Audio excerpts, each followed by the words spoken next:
Hello friends, क्या आप pregnant हैं और आपको डॉक्टर ने बताया है कि आपके बच्चे में पानी की कमी हो गई है? तो आपको बहुत चिंता हो रही होगी कि आखिर ऐसा क्या हो गया है कि बच्चे के चारों तरफ पानी की कमी हो गई है, ये किस कारण से हुआ और अब इसमें क्या प्रोग्नोसिस होगा और इसका क्या इलाज होगा। तो मैं doctor Sushila Saini, gynaecologist and obstetrician, आज आपसे बच्चे के चारों तरफ थैली में पानी कम होने के बारे में ही बात करने जा रही हूँ कि आखिर ये क्यों हो जाता है, इसके क्या कारण हैं और क्या लक्षण और क्या इलाज हैं। सबसे इम्पॉर्टेंट है कि जब बच्चा प्रेगनेंसी में धीरे धीरे बड़ा होने लगता है तो उसके चारों तरफ जो पानी होता है उसकी मात्रा भी बढ़ती है। और जैसे जैसे अपन मिड ट्राइमेस्टर यानी कि चौथा पाँचवा महीना क्रॉस करके छठे महीने की तरफ बढ़ते हैं तो बच्चे को घूमने फिरने के लिए ये जो पानी होता है वो कुशन का काम करता है और बच्चा उसमें आराम से खिलता रहता है, तैरता रहता है और अपना मूवमेंट ईजिली हो पाता है। और जो पानी बनता है उसका सोर्स जनरली बच्चा जो यूरिन पास करता है वहीं से बनता है, यानी कि बच्चा उस पानी को पीता भी है और उसी पानी में को एज ए यूरिन वो पास भी कर देता है। तो जब बच्चा किसी कारणवश अगर यूरिन पास नहीं कर पा रहा हो या उसके यूरिनरी ट्रैक्ट के अंदर यानी पेशाब के रास्ते में कोई ब्लॉकेज आ गया हो, ब्लॉकेज आने के कारण बच्चे के चारों तरफ पानी के अंदर कमी आ जाती है।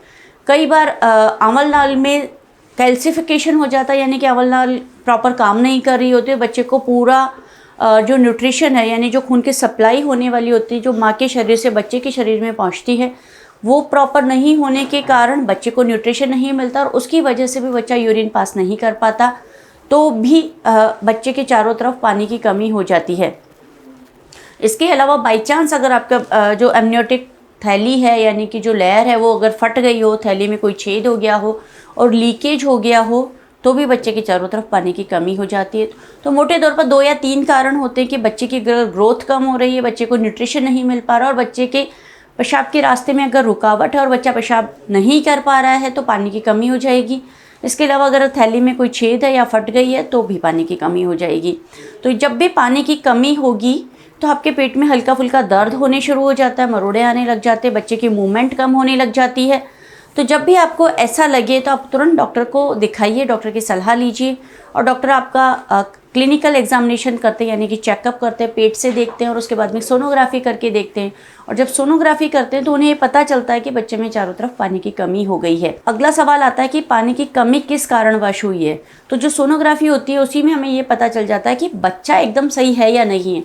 इसीलिए जो 18 से 20 हफ्ते के बीच की जो सोनोग्राफी होती है जिसको कि हम कंजेनाइटल अनोमली स्कैन बोलते हैं, यानी कि बस में जन्मजात बच्चे की खराबियों के बारे में देखा जाता है। जो 3D सोनोग्राफी होती है बहुत डिटेल्ड सोनोग्राफी होती है, बच्चे का पूरा अच्छे से एग्जामिनेशन किया जाता है कि बच्चा के जितने भी ऑर्गन बने हैं वो सारे सही तरीके से बने हैं या नहीं बने हैं। तो उसी में जब ये भी जांच की जाती है कि बच्चे का ब्लैडर, किडनी और जो यूरिथ्रा है यानी कि जिससे यूरिन पास होता है वो सब सही तौर पर बने हैं या नहीं बने हैं।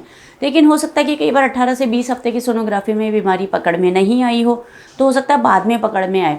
तो जब भी अगर ऐसा लगता है कि पानी की कमी है तो फिर डिटेल्ड सोनोग्राफी और दोबारा की जाती है और ये एनालिसिस किया जाता है, एग्जामिन किया जाता है कि बच्चा यूरिन पास कर रहा है या नहीं कर रहा, और ये सोनोग्राफी से पता चल जाता है। अगर ऐसा लगता है कि कोई किडनी की प्रॉब्लम है या यूरिथ्रा में ब्लॉकेज है तो ये थोड़ी चिंताजनक स्थिति हो सकती है। और अगर सब कुछ सही है तो देन डेफिनेटली न्यूट्रिशनल इम्प्रूवमेंट से अपने को फ़ायदा हो सकता है।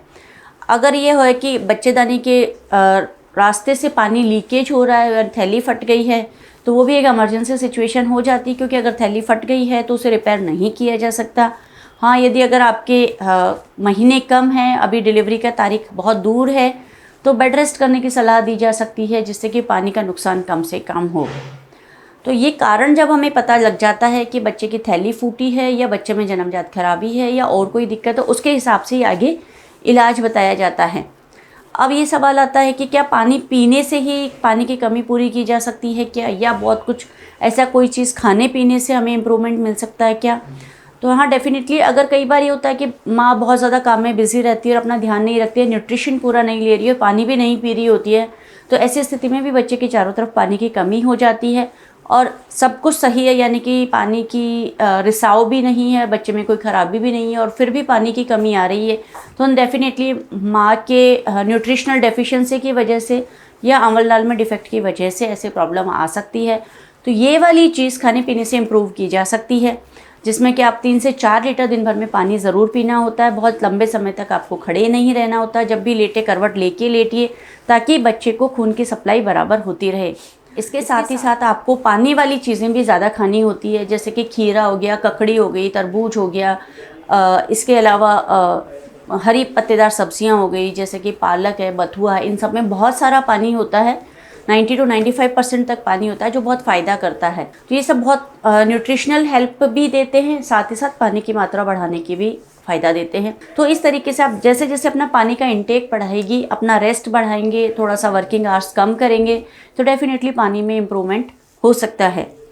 और इसके साथ जब डॉक्टर को आप दिखाते हैं, डॉक्टर की सलाह लेते हैं, तो कुछ कैप्सूल्स और पीने के पाउडर के सैशे भी दिए जाते हैं, जो दिन में 3 से 4 बार पीने की सलाह दी जा सकती है। इनमें आर्जिनिन एक साल्ट होता है, जो एक बहुत इंपॉर्टेंट साल्ट होता है, जो कि जो बच्चे के सप्लाई के लिए जो ब्लड वेसल्स हैं उनको डायलेट करता है, यानी कि उनको थोड़ा सा मोटा कर देता है, चौड़ा कर देता है, जिससे कि खून की सप्लाई बढ़ जाती है। और जैसे ही बच्चे को खून की सप्लाई बढ़ती है तो डेफिनेटली उसकी ग्रोथ भी अच्छी होती है और यूरिन भी पास करने लगता है और पानी का लेवल बढ़ जाता है। होम रेमेडीज से कुछ हद तक फ़ायदा मिल सकता है, बट डेफिनेटली फाइनली डॉक्टर की ओपिनियन मैटर करती है। और ड्रिप लगवाने से और दवाइयाँ लेने से कुछ हद तक हेल्प मिलती है, लेकिन डिलीवरी का डिसीजन आपका डॉक्टर आपके अकॉर्डिंग टू द महीना, आपका वीक्स कितना चल रहा है, डिलीवरी का अभी तारीख कितना बाकी है, उन सब के हिसाब से सोच समझ के डिसीजन लिया जाता है। तो आपको तकलीफ़ लगे तो डॉक्टर से संपर्क करिए, और यदि कोई क्वेश्चन सवाल दिमाग में है तो आप हमें कमेंट बॉक्स में लिख के पूछ सकती हैं। हम आपसे फिर मिलेंगे एक नए वीडियो में नई जानकारी के साथ। तब तक नमस्कार।